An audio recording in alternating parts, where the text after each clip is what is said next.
So today we're going to be talking about phone etiquette. I think it's kind of a missed art that I don't know at what point it was lost, but when I was growing up, it was extremely important. Your friends' parents wouldn't let you hang out with them if you had bad etiquette. You wouldn't get what you wanted. You wouldn't be able to talk to the girl. The parents would get in the way because when I was growing up, parents answered the phones, not kids, not even teenagers. So it was very important. It instilled a certain amount of respect and a perspective on conversation, that's not face to face. So let's get into it. The first one is answering with a polite greeting.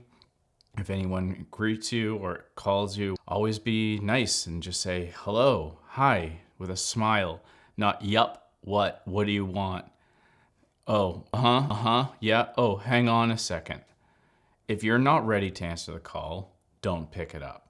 Answer with a polite greeting and do your best. And if you're not ready to answer it, just let it go to voicemail. Next is keeping personal calls private. A lot of people assume that when they're talking to you, it's a private call, it's one-on-one. So you don't want to share that or break that trust. Because you can't see them, you would assume that that is a trust that they are private with you. So to break that breaks that trust, and it's pretty tricky because they're going to be worrying, oh, maybe I shouldn't tell them everything, shouldn't tell them that, whatever. And it's just kind of hard to dial back. Let others know when they're on speakerphone. This is something that I've been doing for a very long time, and I hate it when somebody doesn't do it for me. Just say, hey, you're on speakerphone right now, just so you know. And this is extremely respectful because people do change how they speak. They may hold back on talking crap about somebody. They may just use a better language because it's broadcasted. We use a different voice, kind of like an inside voice or outside voice, and that's similar to, speakerphone. So just let them know it's a courtesy so that they can behave and act accordingly, because it's deceiving to let them think that they were talking privately one-on-one and that they weren't on speakerphone. Avoiding loud conversations in public places. This is something that I see so much. People scream and yelling all about in public. And yeah, that's fine. I totally get that. But if you can avoid loud ones and very intense ones, you're better off trying to find a little nook or a cranny or off to the side, just so you don't disturb the people that are out there having a peaceful day, having coffee or whatever, just going about their life. Muting or switching off phones in theaters, religious places, and meetings. People forget, I know, but some people don't even know that that's a common courtesy. When you're around other people, it's the sounds, not to be interfering, and you want to respect that they're doing their thing, and you're going to try to let them do that thing the best you possibly can. Turn off unnecessary notifications. You don't need your phone blowing up, bling, bling, bling, all the time. Just have it just for text messages and just rings. That's it. You don't need anything else. So just turn off everything. It's going to be way better lifestyle, and you won't be, walking carnival. So definitely want to do that. Don't grab for the phone when somebody is talking to you. Basically, that's it. People is talking to you and somebody texts, don't just pick it up and just start texting back or go, thinking you can multitask. Even if you can multitask, it's rude. It's absolutely disrespectful to think that you can just shift gears and also do something that you're thinking is equally or more important to them. They're going to take that as, oh, well, you're doing that, so I guess I'm nothing to you. This is something that I see all the time. It's crazy, especially I see it with couples at restaurants and stuff. Somebody's talking and somebody does it. I've had it done to me all the time, and it never feels good. And if you've ever done it to somebody, you kind of inherently know you shouldn't, you might want to, and that's just that twitch to the phone. It's important to show the people that you're with that they are the most important thing at the moment. And give them a heads up if you go, hey, excuse me, I have to take this for a second. Can you hold that thought? When somebody is talking to you, put the phone down and look at the person. This just goes on top of that. If you're doing something, somebody starts talking, it can wait. It usually can wait. And just go, Talk to them. Give them the undivided attention. This is very, very helpful, very important. Shows a lot of courtesy for this person. If on the house phone, I used to say when I was a kid, hi, this is Jeff speaking. May I speak with whoever? And this is important because This lesson applies to, say, calling a restaurant. Say, hi, I'd like to order a pizza. Is this a delivery line? Or I'd like to order some delivery. Can you connect me to the correct line? Whatever you do, you state why you're calling. And this is very important for that kind of thing, who you are and why you're calling. And get that out first, because a lot of times you're not either going to get the right line, or somebody's just going to be waiting and not listening until they know why you're calling. They're not going to just be like, oh, here's instructions, and then just know what to do with it. There's a pacing that people tend to go by when they answer a phone. So it's very important to do that. One, it's very polite, very likable to do that. And you're going to fast track getting what you want so you can get off the phone a lot faster. Then, if you are answering for a business, say what the business is and what you're doing.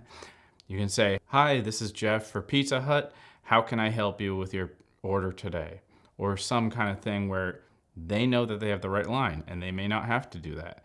And you can fast track getting off the phone sooner. Then think about the tone of voice when you call a place. So if you're calling a library, you might want to consider what is their tone, their energy. So you can be like, hello, hi, I'm looking for a book, da da da da. If you're calling a library. If you're calling Chuck E. Cheese, you could be like, hi, yeah, I'm looking for a table, blah, blah, blah. And it would make sense that you match their energy when you're calling so that the volume levels, their energy, their pacing, they can process it better. As a caller, you can adapt faster, and it is kind of your responsibility to adapt to the calling area and scenario. Avoid distractions when you're calling. Try to just do the one thing. Just sit there, have the call. Don't be doodling around on the computer or on Facebook or Instagram or whatever. Just have the call. Pay attention to the person. Get the information. You're calling for a reason. It doesn't make sense to split your attention. Give them full attention, have a better conversation, have better information. End of story. Another thing that I see a lot and has happened to me so much is when people call, but they don't say anything. They expect you to start the conversation. They're like, hey, what's up? And then they go, hey. And you're like, what? What's going on? What do you need? And how's it going? Like, oh, whatever. And you're like, what is going on? You called me.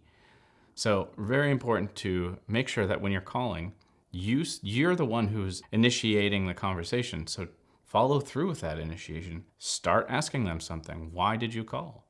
Tell them why you called. Oh, I'm calling just because I just wanted to say hi. Or I'm calling because I wanted to find out whatever. You can have no reason. Just tell them that there's no reason. Hey, I was just bored. I'm calling because no reason. That works fine. Just let them know. Start it. Now, we have a few things I want to talk about with voicemail. The first one is always check your voicemail often. This is something I fail to do quite often, but you don't want to have that this mailbox isn't accepting any voicemails or whatever that is. It's just kind of tacky. It's kind of trashy. So that is something that you don't want to do, especially if there's something really important and you're not really active on your phone. You kind of leave it behind like I try to do as much as possible. Voicemail is a really, really amazing thing to help this part of your life and this lifestyle. So when you check deliberately as much as you can and make sure it's just not full. Then as far as leaving your voicemails, try to keep them very short. People don't want to sit there and listen to 2 minutes of a voicemail. So keep it nice, short, and sweet. And if it's a professional thing, keep it professional. Also, this is something that's left behind, so don't share really personal stuff. It's not a good look and also can be used against you. It's just not ideal. So keep it professional, I say almost all the time, or just short and sweet. And that's it for voicemail. Next thing is consider the time that you call or